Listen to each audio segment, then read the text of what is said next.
and it's Chapter 6, Scary Stories.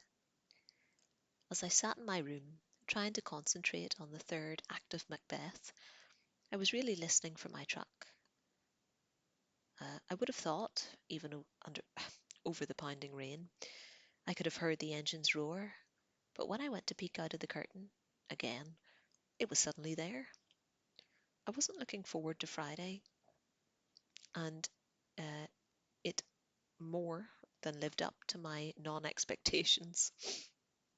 Of course, uh, there were the fainting comments.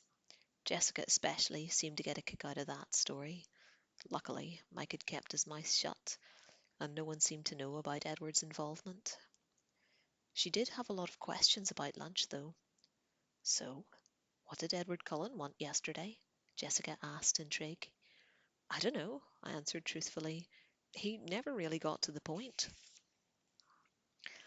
You looked kind of mad, she fished. Did I?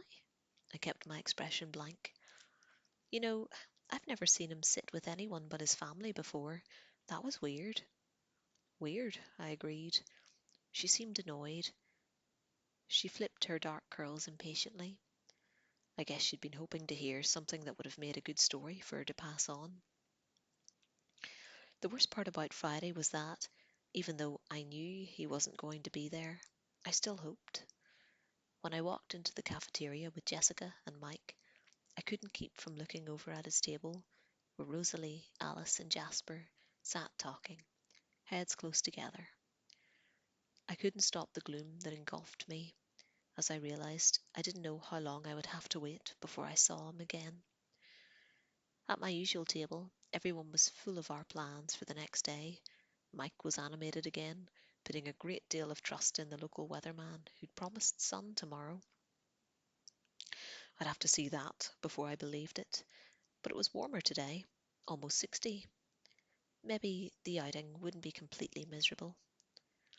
I intercepted a few unfriendly glances from Lauren during lunch, which I didn't understand until we were walking out of the room together. I was right behind her, just a foot from her slick, silver blonde hair, and she was evidently unaware of that. I don't know why Bella, she sneered my name, doesn't just sit with the Cullens from now on. I heard her mutter to Mike. I'd never noticed what an unpleasant nasal voice she had, and I was surprised by the malice of it. I really didn't know her well at all, certainly not well enough for her to dislike me, or so I thought. She's my friend. She sits with us, Mike whispered back loyally, but also a bit territorially. I paused to let Jess and Angela pass me. I didn't want to hear any more. That night at dinner, Charlie seemed enthusiastic about my trip to the Push in the morning. I think he felt guilty for leaving me home alone on the weekends, but he'd spent too many years building his habits to break them now. Of course, he knew the names of all the kids going, and their parents, and their great-grandparents too, probably. He seemed to approve. I wondered if he would approve of my plan to ride to Seattle with Edward Cullen.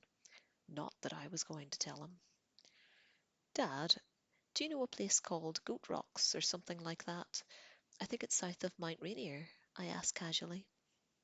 Yeah, why? I shrugged. Some kids were talking about camping there. It's not a very good place for camping, he sounded surprised. Too many bears. Most people go there during hunting season. Oh, I muttered. Maybe I got the name wrong. I meant to sleep in, but an unusual brightness woke me. I opened my eyes to see a clear yellow light streaming through my window. I couldn't believe it. I hurried to the window to check, and sure enough, there was the sun. It was in the wrong place in the sky, too low, and didn't seem to be as close as it should be, but it was definitely the sun. Clouds ringed the horizon, but a large patch of blue was visible in the middle. I lingered by the window as long as I could, afraid if I let the blue, uh, if I left the blue, it would disappear again. The Newtons Olympic Outfitters store was just north of town. I'd seen the store, but I'd never stopped there. not having much need for supplies required for being outdoors over an extended period of time. In the parking lot, I recognized Mike's Suburban and Tyler's Sentra. As I pulled up next to their vehicles, I could see a group standing around in front of the Suburban. Eric was there, along with two boys I had class with. I was fairly sure their names were Ben and Connor. Jess was there, flanked by Angela and Lauren. Three other girls stood with them, including one I remembered falling over in gym on Friday. That one gave me a dirty look as I got out of my truck and whispered something to Lauren. Lauren shook out her corn silk hair and eyed me scornfully. So it was going to be one of those days. At least Mike was happy to see me. You came, he called delightedly. And I said it would be sunny today, didn't I? I told you I was coming, I reminded him. We're just waiting for Lee and Samantha, unless you invited something or someone, Mike added. Nope, I lied lightly, hoping I wouldn't get caught in the lie, but also wishing that a miracle would occur and Edward would appear. Mike looked satisfied. Will you ride in my car? It's that or Lee's mum's minivan. Sure. He smiled blissfully. It was so easy to make Mike happy. You can have shotgun, he promised. I hid my chagrin. It wasn't as simple to make Mike and Jessica happy at the same time. I could see Jessica glorying at us now. The numbers worked out in my favour, though. Lee brought two extra people, and suddenly every seat was necessary. I managed to wedge Jess in between Mike and me in the front seat of the Suburban. Mike could have been more graceful about it, but at least Jess seemed appeased. It was only 15 miles to La Push from Forks, with gorgeous, dense green forests edging the road most of the way, and the wide Quilla, Quileute River snaking beneath it twice. I was glad I had the window seat. We'd rolled the windows down. The Suburban was a bit claustrophobic with 9 people in it, and I tried to absorb as much sunlight as possible. I'd been to the beaches around La Push many times during my Forks summers with Charlie, so a mile-long crescent of First Beach was very familiar to me. It was still breathtaking. The water was dark grey, even in the sunlight, white-capped and heaving onto the grey, rocky shore. Islands rose out of the steel harbour waters, with sheer cliffs reaching to uneven summits and crowned with austere, soaring firs. The beach had only a thin border of actual sand at the water's edge, which after grew into millions of large, smooth stones that looked uniformly grey from a distance, but up close, every shade of stone could be terracotta, sea green, lavender, blue-grey, dull gold. The tide line was strewn with huge driftwood trees, bleached bone white in the salt waves, some piled together against the edge of the forest fringe, some lying solitary, just out of reach of the waves. There was a brisk wind coming off the waves, cool and briny. Pelicans floated on the swell, while seagulls and a lone eagle wheeled above them. The clouds still circled the sky, threatening to invade at any moment, but for now the sun shone bravely in the halo of blue sky. We picked our way down to the beach, Mike leading the way to a ring of driftwood logs that had obviously been used for parties like ours before. There was a fire circle already in place, filled with black ashes. Eric and the boy I thought was named Ben gathered broken branches of driftwood from the drier piles against the forest edge, and soon had a teepee-shaped construction built atop the old cinders.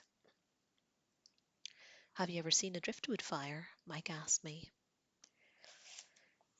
I was sitting on one of the bone-coloured branches. The other girls clustered, gossiping excitedly on either side of me. Mike kneeled by the fire, lighting one of the smaller sticks with a cigarette lighter. No, I said, as he placed a blazing twig carefully against the teepee. You'll like this then. Watch the colours. He lit another small branch and laid it alongside the first. The flames started to lick quickly up the dry wood. It's blue, I said in surprise. The salt does it. Pretty, isn't it? He lit one more piece and placed it where the fire hadn't yet caught, and then came to sit by me. Thankfully, Jess was on his other side. She turned to him and claimed his attention. I watched the strange blue and green flames crackle toward the sky. After a half hour of chatter, some of the boys wanted to hike to the nearby tidal pools. It was a dilemma. On one hand, I loved the tide pools. They had fascinated me since I was a child. They were one of the only things I ever looked forward to when I came to Forks. On the other hand, I'd also fallen into them a lot. Not a big deal when you're 7 and with your dad. It reminded me of Edward's request that I not fall into the ocean. Lauren was the one who made my decision for me. She didn't want to hike, and she was definitely wearing the wrong shoes for it. Most of the other girls, besides Angela and Jessica, decided to stay on the beach as well. I waited until Tyler and Eric had committed to remaining with them before I got up quietly to join the pro-hiking group. Mike gave me a huge smile when he saw that I was coming. The hike wasn't too long, although I hated to lose the sky and the woods. The green light of the forest was strangely at odds with the adolescent laughter, too murky and ominous to be in harmony with the light banter around me.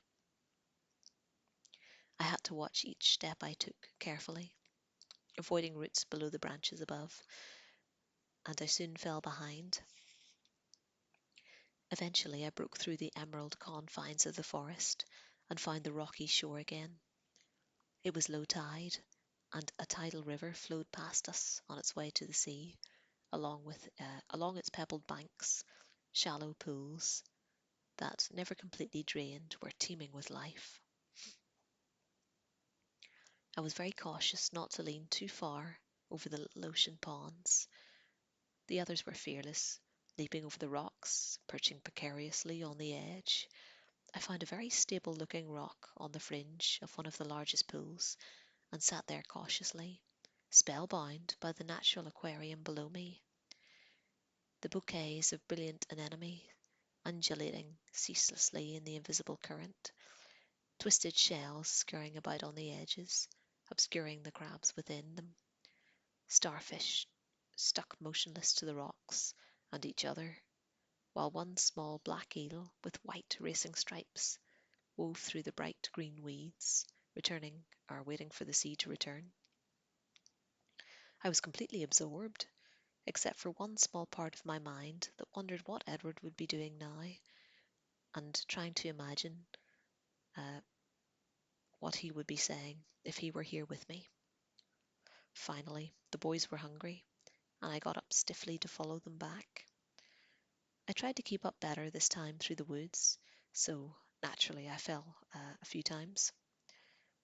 I got some shallow scrapes on my palms, and the knees of my jeans were stained green, but could have been worse.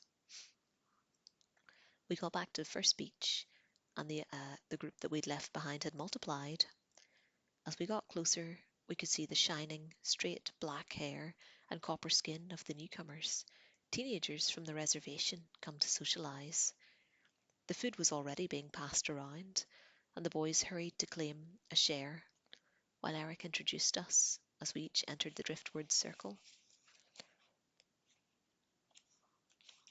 Angela, sorry, page was stuck together. Angela and I were the last to arrive, and as Eric said our names, I noticed a younger boy sitting on the stones near the fire glance up at me in interest.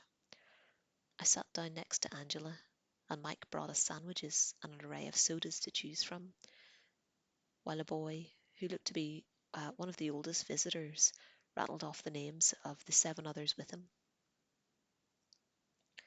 All I caught was that one of the girls was also named Jessica, and the boy who'd noticed me was named Jacob. It was relaxing to sit with Angela, She was a restful kind of person to be around. She didn't feel the need to fill every silence with chatter. It left me free to think, undisturbed, while we ate. Uh, and I was thinking about how disjointedly time seemed to flow in forks, passing in a blur at times, with single images standing out more clearly than others. And then at other times, every second was significant, etched into my mind. I knew exactly what caused the difference, and it disturbed me. During lunch, the clouds seemed to advance, slinking across the blue sky, darting in front of the sun momentarily, casting long shadows on the beach and blackening waters. As they finished eating, people started to drift away in twos and threes. Some walked down to the edge of the waves, trying to skip rocks across the choppy surface. Others were uh, gathering a second expedition to the tide pools. Mike, with Jessica shadowing him, headed up to one shop in the village. Some of the local kids went with them, others went along with the hike. By the time they had all scattered, I was sitting alone on my driftwood log, with Lauren and Tyler occupying themselves by the CD player that someone had thought to bring, and three teenagers from the reservation perched around the circle, including the boy named Jacob, who was the oldest boy who had acted as the spokesperson. A few minutes after Angela left with the hikers, Jacob sauntered over to eh? Jacob Jacob sauntered over to take her place by my side. Ah, that might be a typo. A few minutes after Angela left with the hikers, Jacob sauntered over to take her place by my side. Oh, and take Angela's place. Gotcha. Sorry. He looked 14, maybe 15, and had long, glossy black hair pulled back with a rubber band at the nape of his neck. His skin was beautiful, silky, and russet-coloured. His eyes were dark, deep-set, above the high planes of his cheekbones. He still had just a hint of childish roundness left in his chin, although a very pretty face. However, my positive opinion of his looks was damaged by the first words out of his mouth.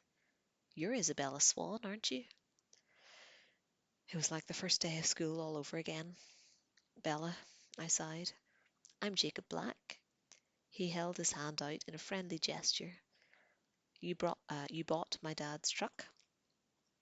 "Oh," I said, relieved, shaking his sleek hand. "You're Billy's son. I probably should remember you." "No, I'm the youngest of the family. You would remember my older sisters." "Rachel and Rebecca," I suddenly recalled. Charlie and Billy had thrown us together a lot during my visits, to keep us busy while they fished. We were all too shy to make much progress as friends, of course.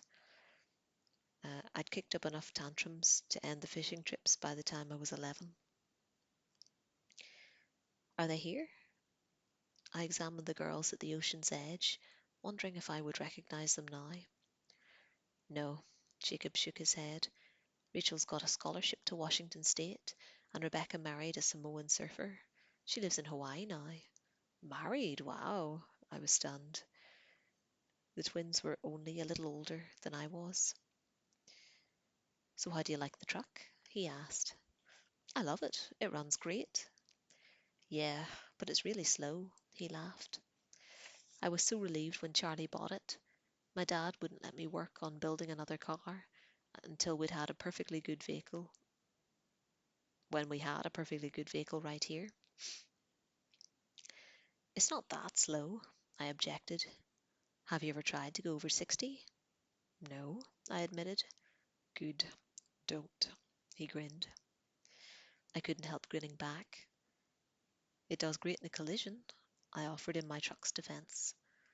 "I don't think a tank could take out that old monster," he agreed with another laugh.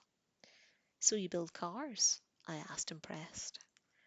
"When I have the free time and parts. You wouldn't happen to know where I could get my hands on a master cylinder for a 1986 Volkswagen Rabbit?" he asked jokingly. He had a pleasant, husky voice. "Sorry," I laughed. "I haven't seen any lately, but I'll keep my eyes open for you." as if I knew what that was. He was very easy to talk with. He flashed a brilliant smile, looking at me appreciatively in a way I was learning to recognize. I wasn't the only one who noticed. You know Bella, Jacob? Lauren asked, in what I imagined was an insolent tone from across the fire. We've sort of known each other since I was born, he laughed, smiling at me again. How nice. She didn't sound as though she thought it was nice at all, and her pale, fishy eyes narrowed. Bella, she called again, watching my face carefully. I was just saying to Tyler that it would be too bad that none of the Cullens could come out today. Don't think, or didn't anyone think to invite them? Her expression of concern was unconvincing. You mean Dr. Carlisle Cullen's family? Sorry. Yeah, it is Carlisle. Car- Carlisle Cullen's family. I've seen these movies so much. I still can't get the name right. The tall older boy asked before I could respond, much to Lauren's irritation. He was really closer to a man than a boy, and his voice was very deep. Yes, do you know them? She asked condescendingly, turning halfway towards him. The Cullens don't come here, he said in a tone that closed the subject, ignoring her question. Tyler, trying to win back her attention, asked Lauren's opinion on the CD player he held. She was distracted. I stared at the deep-voiced boy, taken aback, but he was looking away toward the dark forest behind us. He'd said that the Cullens didn't come here, but his tone implied something more, that they weren't allowed. They were prohibited. His manner left a strange impression on me, and I tried to ignore it, without success. Jacob interrupted my meditation. So is Forks driving you insane yet? Oh, I'd say that's an understatement, I grimaced. He grinned understandingly. I was still turning over the brief comment on the Cullens, and I had a sudden inspiration. It was a stupid plan, but I didn't have any better ideas. I hoped that young Jacob uh, was was as yet inexperienced around girls, so that he wouldn't see through my sure to be pitiful attempts at flirting. Do you want to walk down to the beach with me? I asked, trying to imitate the way Edward looked up at me from under his eyelashes. It couldn't nearly have had the same effect, I was sure, but Jacob jumped up willingly enough. As we walked north across the multi-hued stones toward the driftwood seawall, the clouds finally closed ranks across the sky, causing the sea to darken and the temperature to drop. I shoved my hands deep into my pockets of my jacket. So you're what, 16? I asked, trying not to look like an idiot as I fluttered my eyelids the way I'd seen girls do on TV. I just turned 15, he confessed, flattered. Really? My face was full of surprise. I would have thought you were older. I'm tall for my age, he explained. Do you come up to Forks much? I asked archly, as if I was hoping for a yes. I sounded idiotic to myself. I was afraid he would turn on me with disgust and accuse me of being a fraud, but he still seemed flattered. No, not much, he admitted with a frown. But when I get my car finished, I can go up as much as I want. After I get my license, he amended. Who was the other boy Lauren was talking to?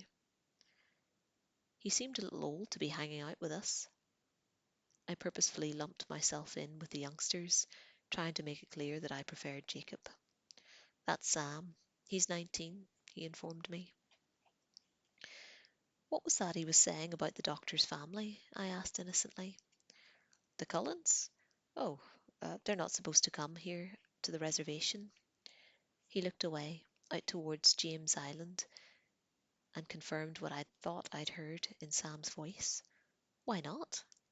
He glanced back at me, biting his lip. Oops, I'm not supposed to say anything about that. Oh, I won't tell anyone. I'm just curious. I tried to make my smile alluring. wondering if I was laying it on too thick.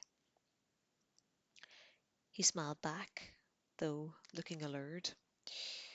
Then he lifted one eyebrow, and his voice was even huskier than before. Do you like scary stories? He asked ominously. I love them, I enthused, making an effort to smoulder at him. Jacob strolled to a nearby driftwood tree that had its roots sticking up like the attenuated legs of a huge pale spider. He perched lightly on one of the twisted roots while I sat beneath him on the body of the tree.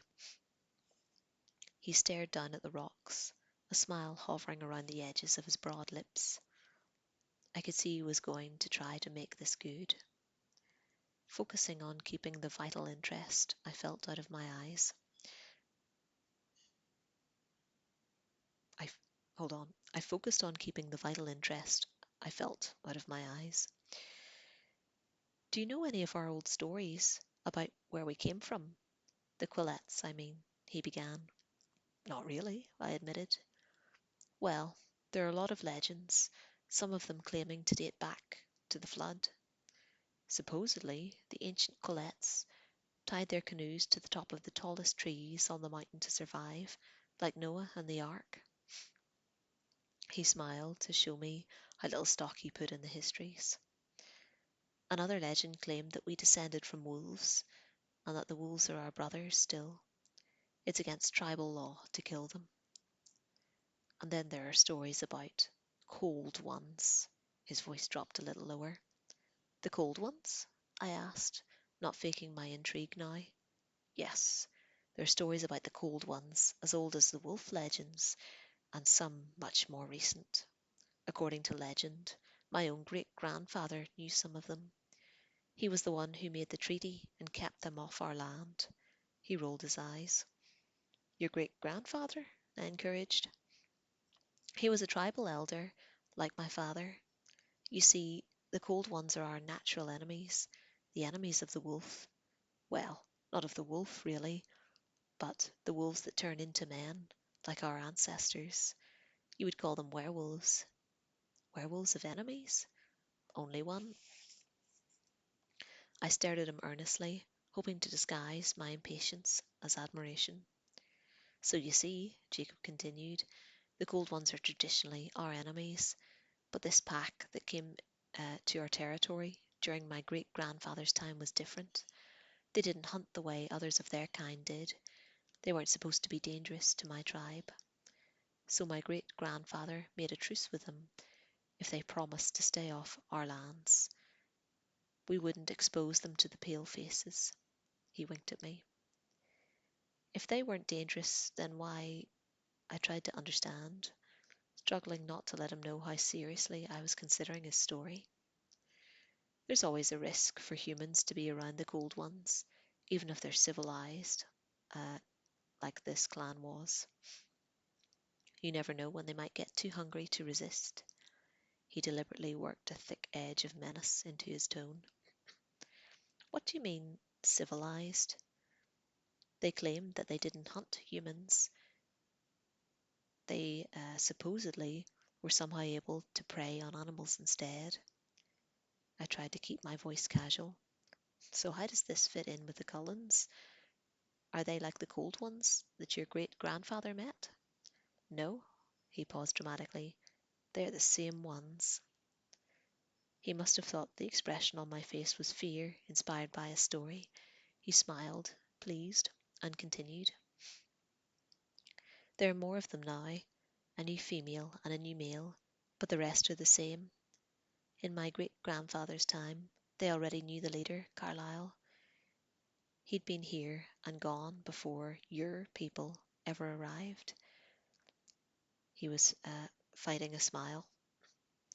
And what are they? I finally asked. What are the cold ones? He smiled darkly. Blood drinkers, he replied in a chilling voice. Your people call them vampires. I stared out at the rough surf as he answered, not sure what my face was exposing. You've got goosebumps, he laughed delightedly. You're a good storyteller, I complimented him, still staring into the waves. Pretty crazy stuff, though, isn't it? No wonder my dad doesn't want us to talk about it to anyone. I couldn't control my expression enough to look at him yet. Don't worry, I won't give you away. I guess I just violated the treaty, he laughed. I'll take it to my grave, I promised him. Then I shivered. Seriously, though, don't say anything to Charlie. He was pretty mad at my dad when he heard that some of us weren't going to the hospital since Dr. Cullen started working there. I won't, of course not. So, do you think we're a bunch of superstitious natives or what? He asked in a playful tone, but with a hint of worry. Um, I still hadn't looked away from the ocean. I turned and smiled at him as normally as I could. No, I think you're just very good at telling scary stories, though. I still have goosebumps. See? I held up my arm. Cool, he smiled. And then the sound of the beach rocks clattering against each other warned us that someone was approaching. Our heads snapped up at the same time to see Mike and Jessica, about 50 yards away, walking toward us.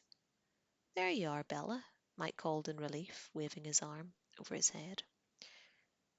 Is that your boyfriend? Jacob asked, alerted by the jealous edge in Mike's voice. I was surprised. It was so obvious. No, definitely not, I whispered. I was tremendously grateful for Jacob, uh, or tremendously grateful to Jacob and eager to make him as happy as possible. I winked at him, carefully turning away from Mike to do so. He smiled, elated by my inept flirting. So, when I get my license, he began, you should come see me in Forks. We could hang out sometime. I felt guilty as I said this, knowing that I'd used him. But I really did like Jacob. He was someone I could easily be friends with. Mike had just reached us now, with Jessica still a few paces back. I could see his eyes appraising Jacob and looking satisfied at his obvious use. Where have you been? He asked, though the answer was right in front of him. Jacob was just telling me some local stories, I volunteered. It was really interesting. I smiled at Jacob warmly, and he grinned back. Well, Mike paused, carefully reassessing the situation as he watched our camaraderie. We're packing up. Looks like it's going to rain soon. We all looked up at the sky. It certainly did look like rain. Okay, I jumped up. I'm coming. It was nice to see you again, Jacob said, and I could tell he was taunting Micah just a bit. It really was. Next time Charlie comes down to see Billy, I'll come too, I promised. His grin stretched across his face. That would be cool. And thanks, I added earnestly. I pulled up my hood as we tramped across the rocks toward the parking lot. A few drops were beginning to fall, making black spots on the stones where they landed. And we got to the Suburban. When we got to the Suburban, the others were already loading everything back in. I crawled into the back seat by Angela and oh, what a bad boy. Well, that can wait. I'm only a few sentences away from the end anyway. I crawled into the back seat by Angela and Tyler, announcing that I'd already had my turn in the shotgun position. Angela just stared out of the window at the escalating storm, and Lauren twisted around in the middle of the seat to occupy Tyler's attention, so I could simply lay my head in the back of the seat and close my eyes and try very hard not to think, right, I'm going to leave it there quickly. Thanks for listening, and I'll get this uploaded as soon as possible.